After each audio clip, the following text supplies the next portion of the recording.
a seat.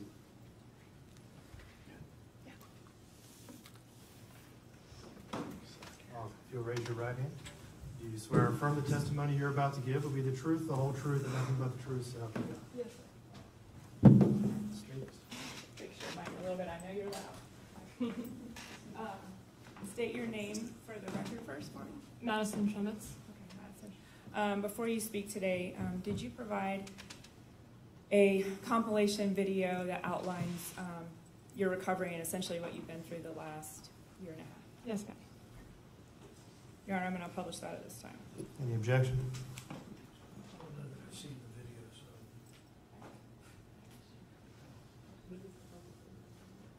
No objection, Your Honor. All right. You may publish.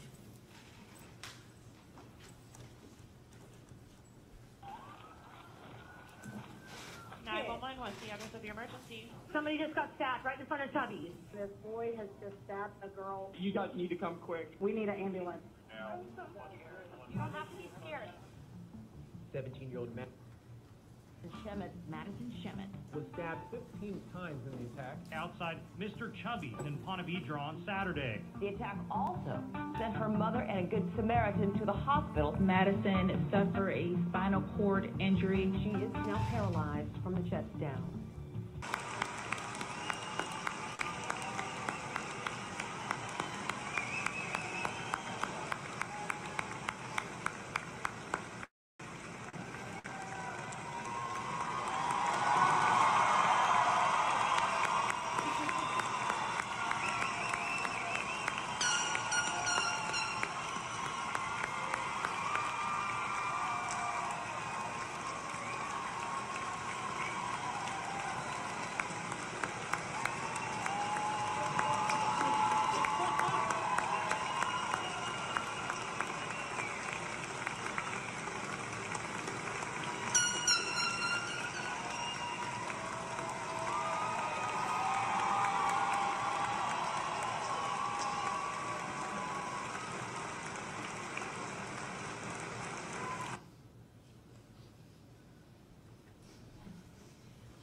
Madison, whenever you're ready. Good afternoon. My name is Madison Schemitz. Your Honor, I'd like to begin by saying thank you. Thank you for your time and commitment these last 538 days. Thank you for taking this matter so seriously and for working the incredibly difficult job you do. It is truly admirable and beyond appreciated. I'd also like to thank you for giving me the opportunity to speak this afternoon after months of having to remain silent and unheard of by both the defendant and his family. Before I begin, I'd like to preface this statement by explaining just how incredibly difficult this is. To not only set my pride aside, but to vulnerably open up in front of this courtroom, the defendant and his family, is difficult. I say this because throughout this process, I've carried myself with grace, and truthfully, I have not opened up in front of others the way I'm about to. I say I am setting my pride aside because truthfully, I do not believe the defendant nor his family deserve to hear any of the negative ways this experience has impacted me, let alone get to hear all of the positive things I've done after it. I've thought about this day, this moment, this statement every single day for the last 538 days. 538. 538 days of living in true torment. 538 days that, regardless of the circumstances, always had the same dark cloud looming over. 538 days of constantly reliving the trauma the defendant put me through. Your Honor, I say 538 as that is how many days it has been since June 3rd, 2023. But the truth is, the torment, the dark cloud, and the trauma I've endured dates back much further than June 3rd. As a then 16-year-old high school girl, I deserve to live the life that many 16-year-old girls do. I deserve the opportunity to form relationships with whomever I wanted. I deserve the opportunity to be happy in these relationships. I deserve to feel safe in these relationships. I deserve to be treated the way I know I deserve to be treated. I deserve the opportunity to learn and grow from these relationships, and most importantly, I not only deserved, but had every right to remove myself from a relationship that instead of making me feel happy and safe, dragged me down in every way. My trauma truly starts from within my relationship with the defendant, even prior to June 3rd, 2023. Throughout the barely 6 months I was in a relationship with him, I had felt stripped of everything I knew I truly deserved. I knew not only did I not feel happy, I felt suffocated, trapped, manipulated, and controlled. I knew that the relationship was giving me far less than what I deserved. As someone who truly takes pride in the human they know they are, I knew I had every right to put myself first and leave the relationship. Yet what no 16-year-old girl deserves is to experience fear while ending a relationship. But once again, I was that 16-year-old girl who was forced to experience that fear. One date that specifically comes to mind in the days following the end of the relationships is April 4th, 2023. Not even 24 hours after the breakup, the stalking began. As I innocently sat in the Davis Park parking lot with a few friends after a softball game, the defendant decided to show up. Not only did he show up uninvited, he showed up unannounced and unwarranted. In that moment was the first moment I had felt that fear. I knew I did not deserve to fear. As I began pulling out of my parking space to head home was when I had noticed the defendant's appearance. I rolled down my window and asked him what he was doing, as he responded with the same question. I told him I had been sitting there talking with friends. I proceeded to then ask him if I could call him when I arrived home, as I felt an overwhelming sense of uneasiness being alone, late at night, in a dark parking lot with only the defendant. I then pulled out of Davis Park and began driving home. I vividly remember the defendant tailing my car in a way I knew he never did. The feeling of fear grew stronger and stronger each second of that drive home. Feeling the way I did, I purposely took a different route home than I normally would have taken so that I would pass the defendant's neighborhood. As I drove past, I hoped he would put on his blinker and make that left-hand turn in to go home, but by no surprise, he didn't. He continued to follow me. Feeling unsafe and unsure of what to do, I turned into the closest parking lot, knowing I absolutely did not want him to follow me home. Ironically enough, I pulled into the same plaza that Mr. Chubby's Wings is located. I began texting the defendant, begging for him to stop following me, and very clearly telling him that he was scaring me. Still scared and unsure of what to do, I called one of my best friends who I knew was awake. I called her and explained to her what was going on, how I was feeling, and how I was unsure of what to do. This was when she told me to come to her house. As I drove through the plaza with the defendant still making every turn I did, still tailing my car, I decided to go to my friend's house. I pulled out of the plaza onto A1A, driving in the opposite direction of both my house and his, and headed to her home. I continued to tell the defendant to go home and told him I had to deliver a science packet to my friend. Yet he did not turn around, nor did he go home. He proceeded to demand for me to go home and inform me that he knew that that wasn't on my agenda for tonight, and that I need to be home after my game, and that was my agenda. He continued to follow me up until I turned into her neighborhood, and I watched as he went into the gas station right beside and sat there for some time. The moment I pulled into her driveway, panicked and shaking, I saw her, and that was the first moment I felt some sort of relief and some sense of safety, knowing her parents were right inside and were aware of what was happening. After sitting in her driveway for some time, talking through what had just happened, I knew the defendant had finally gone home, and I finally felt comfortable enough to head home myself. Speaking to the defendant following his actions that night was frightening, upsetting, and frankly all over the place.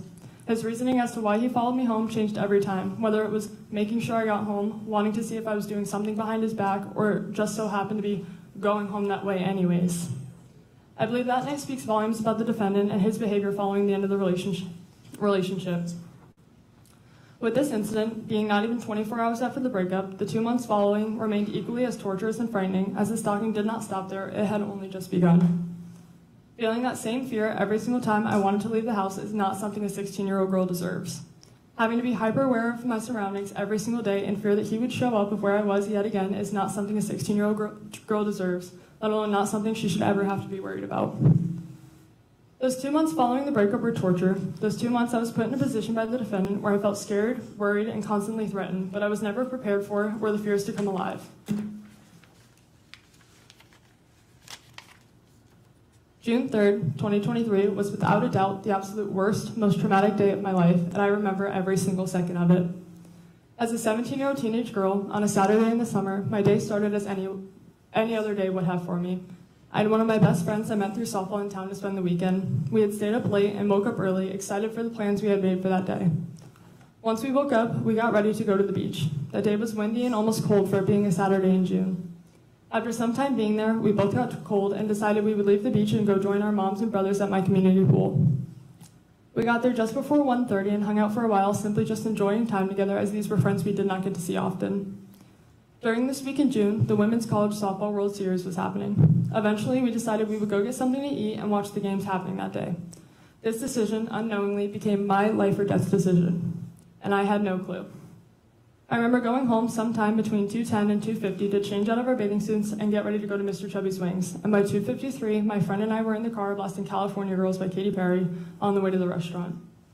I remember sitting at the stoplight, leaving my neighborhood, and texting both our moms asking if they would come with us. I remember my mom responding saying, "You just want me to pay for your food," which although may have been true, I had this feeling that they just had to be there. And to this day, I am still unable to fully explain why I felt so strongly about wanting them to come with us. My friend and I arrived at the restaurant a little bit before our moms did, and as I walked in, the defendant came to mind.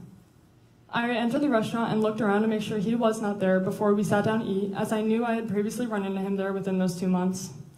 Once I realized he wasn't there, we sat down to eat and began to watch the Oklahoma-Tennessee game. At 3:43, the defendant pulled into the parking lot. At 3:47, the defendant walked into the restaurant and knowingly walked right past me. By 4:15, the defendant had gotten up and walked past us to make his presence known. At 4:15 was when my mother and I both noticed his presence. At 4:15 was when that same fear set in.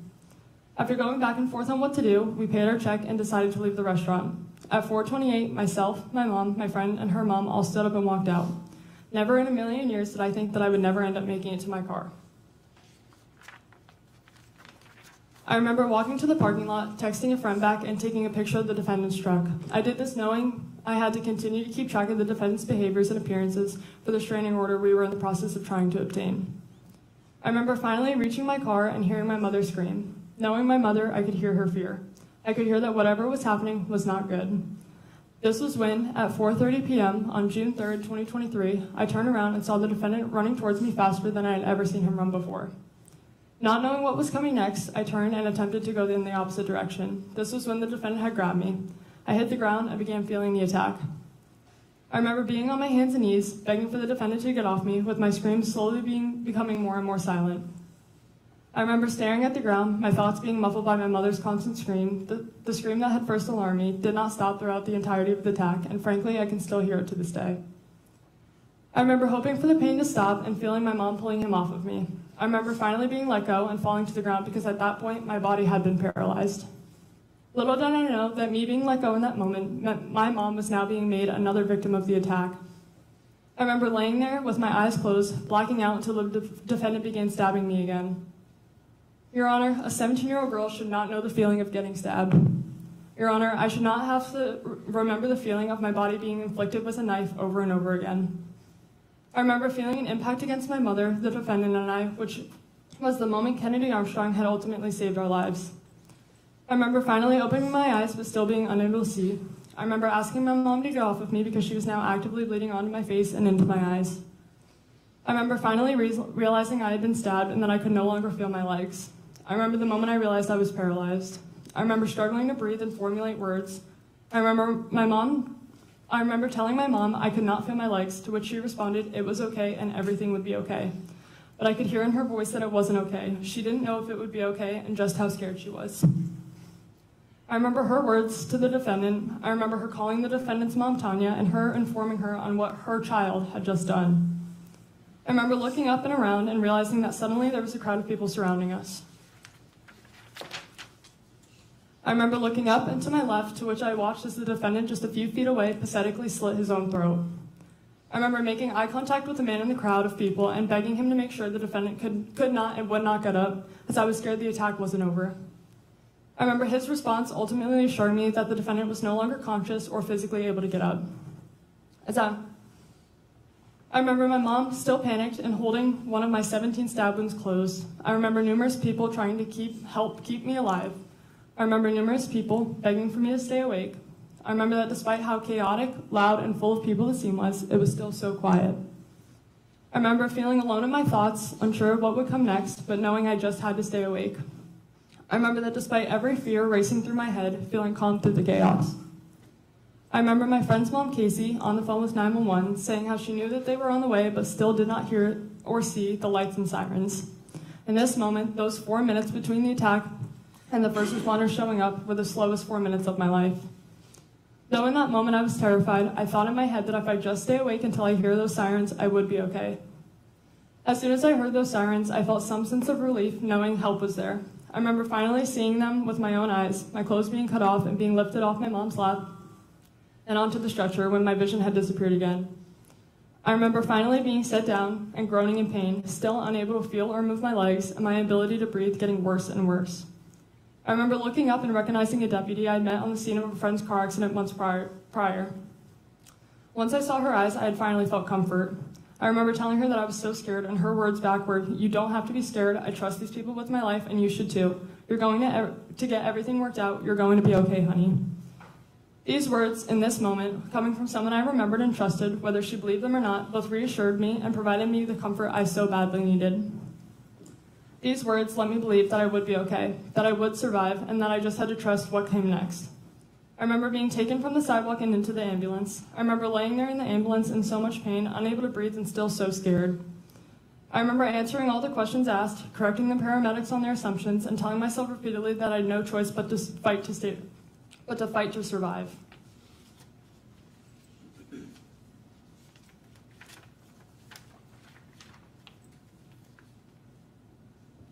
I remember praying and telling myself that I had to survive. If not for me, for everyone in my life I knew would not be okay through my death. I remember begging God to live. I remember telling myself that I could not close my eyes, as I was terrified that if I did, I would never open them again. I remember listening to the paramedics talking amongst themselves about what to do, and waiting as the helicopter arrived.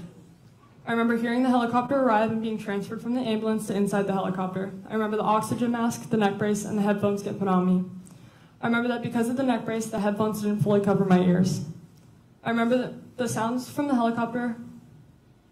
I remember the loud sounds from the helicopter, yet the world was still so silent. I remember my stretcher being tilted backwards to keep the blood in my head. I remember time moving so slowly. I remember being unable to speak or hear, but so badly needing to know what was happening. I remember limply waving my hand in the air to hopefully get a Lifeline medic's attention, and once I did, he removed one ear of my headphones. I asked him how much longer until we arrived at the hospital. I remember him telling me just a few more minutes and putting my headphones back on me. Just a few more minutes.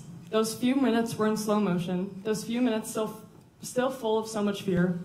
I remember finally landing and being taken inside Memorial Hospital's trauma bay. I remember laying there all alone with no familiar faces as the doctors and nurses fought to save my life. I remember being poked and prodded and just lying there wide awake listening. I remember holding a nurse's hand until she had to assist those around her. I remember somehow finding her hand yet again and just holding on to it. I remember having an allergic reaction to one of the medications given to me. I remember being told to try and move my toes, to which I still couldn't. I remember staring directly at the trauma surgeon's eyes as he sliced my side open and inserted a tube into my chest to help me breathe. I remember not screaming nor making any noise, just simply staring and watching as the chaos unfolded around me. I remember finally my mom limping into my room, covered in blood and kissing me on the forehead. I remember the feeling that gave me as the last time I had seen her, we were both bleeding out on a sidewalk. I remember the feeling of being able to tell her I loved her again, because as I was taken off her lap, I didn't get the chance to. I remember telling her that she looked like a hot mess, and her telling me everything would be okay, but this time with less panic in her voice. I remember her finally leaving, as I had to be rushed into life-saving surgery. I remember exiting the trauma bay and seeing one of my high school softball coaches. I remember her assuring me that I would be okay, and that if anyone could do this, I could. I remember her telling me that she loved me, and that when I woke up, they would all be there. I remember leaving and finally getting to the operating room. I remember them going to put me to sleep and telling me to count down from 10. I began to count 10, 9, 8, 7, 6, and by the time I got to 6, I began to feel myself going to sleep, which was when I began to panic again. After fighting so hard to stay awake, feeling myself going to sleep and not being able to control it scared me in more ways than I could ever explain. I had that same fear that if I closed my eyes, I would never wake up again. Despite the panic, I eventually fell asleep, and once I woke up, I remember being alone in a hospital bed, freezing, thirsty, and desperately needing chapstick. A nurse had come over, bringing me ice chips and a strawberry-flavored chapstick. I remember eventually being taken out of that room and brought for a scan. I remember laying there in a dark hallway with two men, listening to the screams of another trauma patient brought in that night. I remember being put into the scan and finally feeling calm. I finally was able to close my eyes and rest after the torture my body was just put through. I remember listening to the sounds of the machine, unable to move and just sleeping. I finally was taken out of the machine and brought to see my family. They took me up to the floor my mom was on and wheeled me to her doorway. I remember being greeted by smiles from my parents, two of my brothers, both of my coaches, and a friend's mom. I remember seeing through their smiles and realizing just how distraught, scared, and overall devastated they all were. It was heartbreaking. I remember looking at my mom, smiling, and once again telling her she looked like a hot mess. This comment had made everyone let out small laughter, which I like to believe reassured them that I was alive and I had made it through. I remember them all hugging me and holding my hand until they brought me into my own room. My coaches and friends' mom had come with me, and I begged them for a phone as I did not have mine. In my head, I had to make sure all my friends and loved ones knew that I was alive. After I had finally been given one, it was quickly taken from me and I was told to rest. I laid there, unable to rest, until finally my older brother had arrived from South Florida. Seeing him and having him there finally made me feel safe. Now, it was just him and I attempting to get some rest until more surgeons, probably around 4 or 5 in the morning, had walked into the room. These surgeons had then informed me that I had a blood clot traveling up my spine, which I would need emergent surgery for, yet again.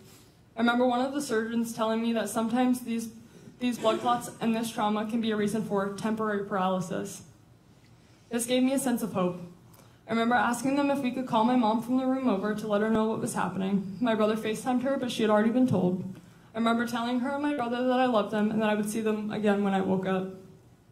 I remember being brought into the operating room once again, seeing all the familiar bright lights and walls, and once again being told to count down from 10. This time, I felt less panicked. I was tired, and I felt confident that I would wake up after surviving what I already had. I remember waking up in the ICU on June 4th and still being unable to move or feel my legs. I remember my coaches and friends' mom being there once again. I remember the moment my mom stood to the right of my bedside and told me that I was paralyzed. That it was not just a blood clot, but my spinal cord had been lacerated and spinal fluid was pouring out of it. I remember hearing this, shrugging my shoulders, and looking back towards the room. I had known I was paralyzed, yet never in my head did I think I would not overcome it.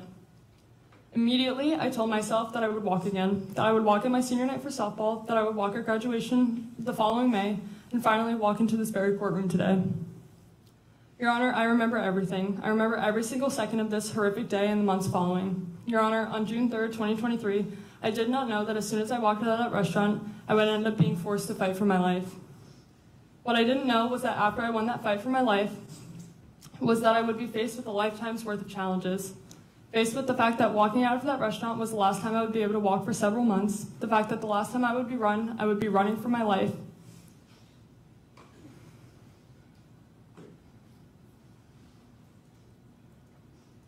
The fact that every single day following, I would have to continue to fight for my life, for normality, and to gain back every ounce of independence I once had. Your Honor, someone once told me that my independence was just my ego, but that has always remained far from true. Never once had anyone ever insulted the independence I had always been so proud of. Your Honor, the person who made that statement sits in front of me today.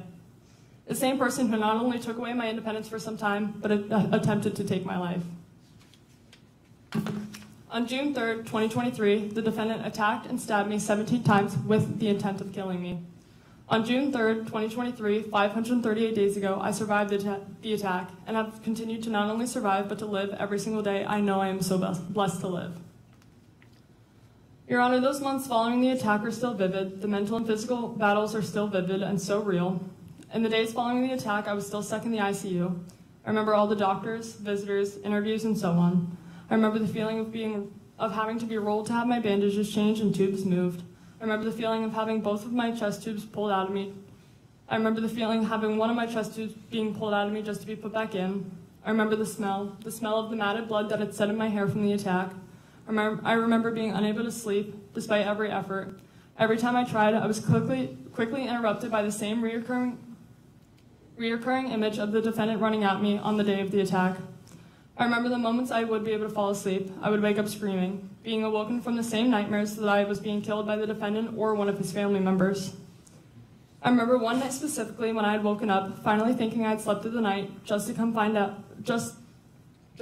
find out that I didn't actually sleep soundly, but instead woke up screaming every few minutes, begging no, screaming stop, and that I was dying.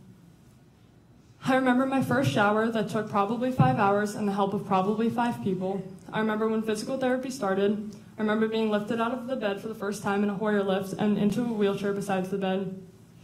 The feeling of both my chest tubes being pulled and the feeling of the almost 100 staples in my back being pressed up against the Hoyer and the chair, the pain almost unbearable. But I did it. Something so small as getting out of bed and sitting in a chair for 20 minutes felt nearly impossible, but was such a huge win. Every day after that was full of their own trials and tribulations, each day just as challenging. Physical therapy at that point consisted of just simply sitting up, something you all are doing right now, but at that time, something that was physically impossible for me, as every muscle to do so was paralyzed from the attack. I remember the pain that I felt just sitting up, the piercing pain I felt in my chest each try, each breath. I I remember every family member, every friend, and every healthcare worker who gave everything that hour just to make it somewhat bearable for me. Despite the physical and mental pain that it took, they still somehow made it just a little bit better. Eventually, I was transferred to Brooks Rehabilitation. I remember the fear of uncertainty, being moved to an unfamiliar place with unfamiliar people, unsure of how long I would be there or what the intense rehabilitation would look like. The emotional toll that came with each step, the overwhelming sense of helplessness, and the constant fear of what was next. The moments when I wondered if I would ever feel like myself again, if I would ever walk how I used to again, or be able to live through a day without being reminded of this trauma.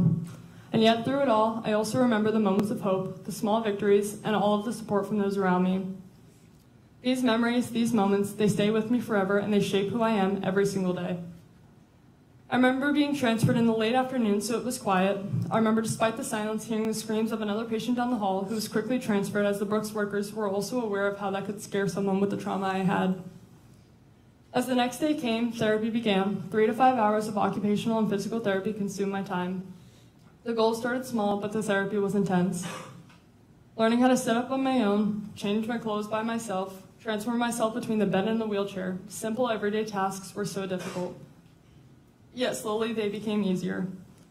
I remember on June 20th taking my Asia impairment exam, which is what the extent of a spinal cord injury is defined by the American Spinal Injury Association impairment scale using specific categories. I remember the exam taking a few hours and feeling so discouraged. The feeling of being unable to feel or move any of my body was so discouraging. Until finally, at the very end of the exam, after being unable to move or feel anything, I was finally told to try and move my left foot. Staring at the ceiling, still so discouraged, I tried. I remember feeling something and looking at my physical therapist. She asked me, "Did you feel that?" To which I responded, "Did it move?" And when she confirmed that I had finally moved my foot, the room was full of emotion. So overwhelmed by the feeling of simply just moving my foot, I remember the feeling of being able to tell my mom that I was now able to move my foot and her bursting into tears of joy. I remember every phone call to all of our family and friends, and each of them also overwhelmed with so much joy to see that I could finally move my foot the slightest bit. This moment gave me hope for the future, hope that I would be okay, hope that with time I would regain movement in other parts of my body, and confirm my goal that I would one day walk again. I remember after this moment, the already intense therapy becoming even more intense. The hours spent every day trying new things, strengthening each part of me, and accomplishing more and more. Each day, my left leg got stronger to the point where they were able to stand me up with assistance, and with time, on June 30th, I attempted to take my first steps with assistance. Though slow, painful, and incredibly difficult, every day after that was a new goal reached, new progress, and a new step forward. Finally, after over a month in the hospital and in rehabilitation, on July 7th, 2023, I was sent home. On that day was the first day I addressed both the community and the media. On that day, I said that there was no looking back, how incredibly lucky I am to be alive today, and how each day I would take it as its own opportunity to live and make a difference in the world, and how I am determined and confident in myself that I would reach my goals to one day walk again. And every single day following, I've continued to stand by these words. Every day, I make the choice to be positive, and I've used this trauma to help inspire and motivate others despite everything I go through personally, daily. After addressing the media, I was finally able to go home. Going home was a new battle, learning how to adjust to my new life, my new way of life in a place that was a reminder of everything that used to be was difficult. On my second day home, I was sat in my room crying and finally moved my right leg. I called my mom into my room, and once again, she was immediately brought to tears. Once again, I got to experience calling all of my loved ones and sharing with them another huge victory. That following Monday, I started outpatient rehabilitation. I was in the pediatric day program at Brooks Rehabilitation, to which I attended physical and occupational therapy Monday through Friday for 3 hours every morning. I attended this program until December of 2023, when I switched to their Neuro Recovery Center and continued to do physical therapy there up until today. Throughout these programs, I fought every day to accomplish my goals, one of those being to start my senior year on time with the rest of my class. And just as I fought for, I was there on the very first day, along with everyone else. Going back to school was an adjustment. I had to see all the kids I had grown up with for almost all my life, but they looked at me differently now. I was no longer just Madison, I was the girl who got stabbed. I dealt with looks, comments, questions, but I always understood. This isn't something that just happens, nor is it something that should ever have to happen. This kind of trauma isn't something that kids should have to adjust to, nor go through. But at the end of the day, in so many eyes, I was still Madison. Over time, as kids adjusted to having me back, school became easier, but managing both school and rehabilitation was difficult as I still attended therapy every single morning and always did my best to still be at school when therapy was over. This was overall both physically and mentally draining, but I did it. Because the last thing I would do is let the defendant take more away from me than he had already taken. I attended as many school events as I could, and although they were rarely ever enjoyable for me after the attack, I still went, and I tried every day to live my life as I would before. Yet it wasn't as easy as I make it sound. I dealt with anxiety in public places and in large crowds, scared that if something were to happen, I would no longer be able to protect myself. I now had to worry about things other kids never had to worry about, like would there be stairs? Could I maneuver a wheelchair through this? I could no longer go and hang out with my friends whenever I wanted or partake in activities I was able to before. I was unable to play softball my senior year of high school, the sport that had been my life since as long as I can remember. I watched as my friends changed, the friends I had known for years go through one of the most unimaginable traumas and step up for me in a way no friend should ever have to. I watched them each be affected by this attack in various ways. I watched my friends dealing with PTSD, but still being so strong for me. I watched as they all matured as their innocence was stolen. I watched as each of them stepped up in their own way to be there for me, to help me, and to support me through whatever I needed. I watched as my family suffered. They each suffered daily as their mother and sister were almost taken from them. I watched as they all stepped up to be there for us when we couldn't be there for them. I watched as their innocence was stolen. I saw their pain, their tears, and their resilience. I watched as the once so lively, happy, and bright home became sad and dark. Yet through it all, we were all there for each other. We all found light in the darkest of situations. We all found reasons to laugh and smile, and we were all simply grateful for every day we got to be alive. Your Honor, the impact of the defendant's actions doesn't just end with those directly connected. I have witnessed the impact on the community and strangers all over the world. I have met strangers everywhere I've gone who have broken down in tears telling me just how much my story has affected them. I have met people of all ages constantly brought to tears by my story and have seen firsthand the impact on the community. Many left scared and uncertain on the world, everyone's trust in people simply gone, yet despite those going through their own traumas, the community immediately stepped up and was there for me. Madison Strong keychains, shirts, sweatshirts, and fundraisers were in motion directly following the attack, and I still feel that same level of support and love every single day. Your Honor, I have accomplished every single goal I have set out on since the attack. I attended my senior year. I walked and got a hit on my senior night for softball. I walked unassisted at my high school graduation. I am a full-time college student, and I even walked into this very courtroom, and I'm currently reading a victim impact statement in front of not only the whole world, but my attempted killer and his family, just as I said I would when the attack first happened. I have spoken and shared my story of survival and resilience on many different platforms, such as in front of the media, Ponte Vedra High School, the Betty Griffin Center, St. Johns County Fire Rescue and Sheriff's Office events, Brooks Rehabilitation, Memorial Hospital, a police conference in Washington State, and so on. I started a wave of One Love chapters throughout our community, including at the University of North Florida, and I promise I will continue to use my story and my platform to inspire, motivate, and help others in every way I can. Your Honor, I mention all of my accomplishments as I am proud of them. I'm proud of the human I am, the impact I've made, and how I've handled myself these last 538 days. I say this as a reminder that I turned myself from being a victim to a survivor, and I am proud of that. This does not take away from the ways that I struggle daily. I suffer from PTSD and anxiety daily. I still deal with the sleepless nights and constant nightmares. I refuse to go outside alone at night in the dark. I feel myself fearing the worst possibilities in every situation. I have lost all trust in the world, and finding that trust in people again is far and few between. I have lost any childlike innocence and have been forced to grow up in a way most kids never have to. I have chosen to live the way I live and be so positive to hide the dark reality that I go through. I often laugh and smile to not let those around me realize that I am suffering so that they don't have to be sad as well.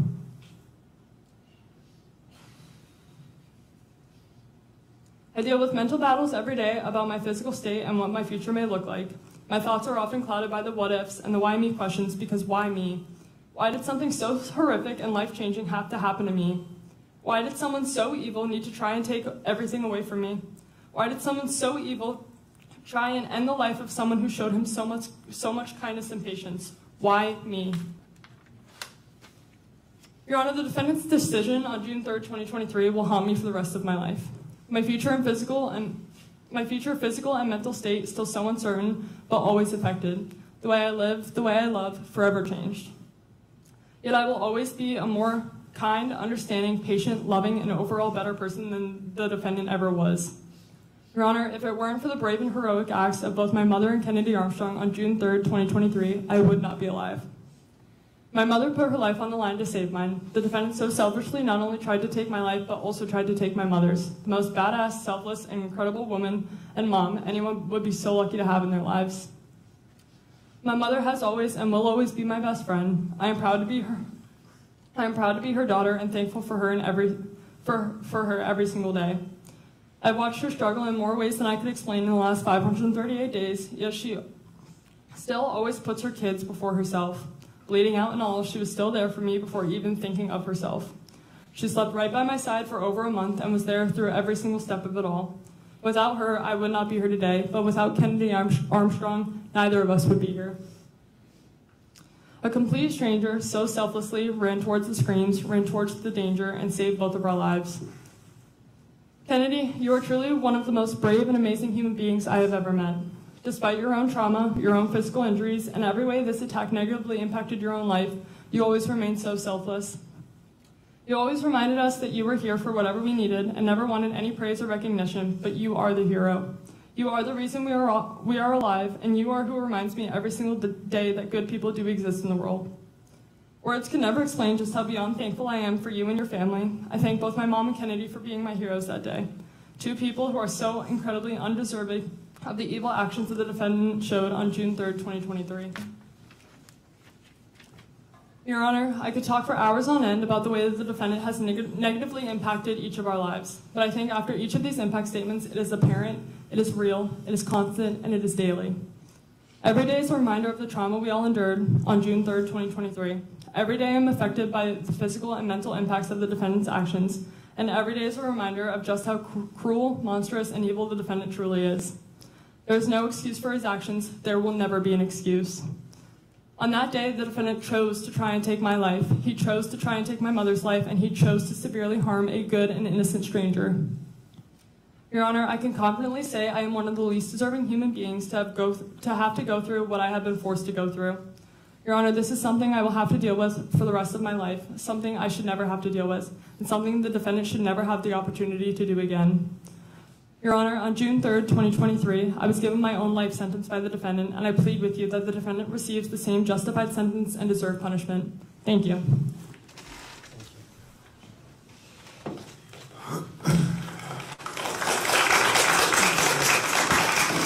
Please quiet down. Ladies and gentlemen, please sit down. Please sit down.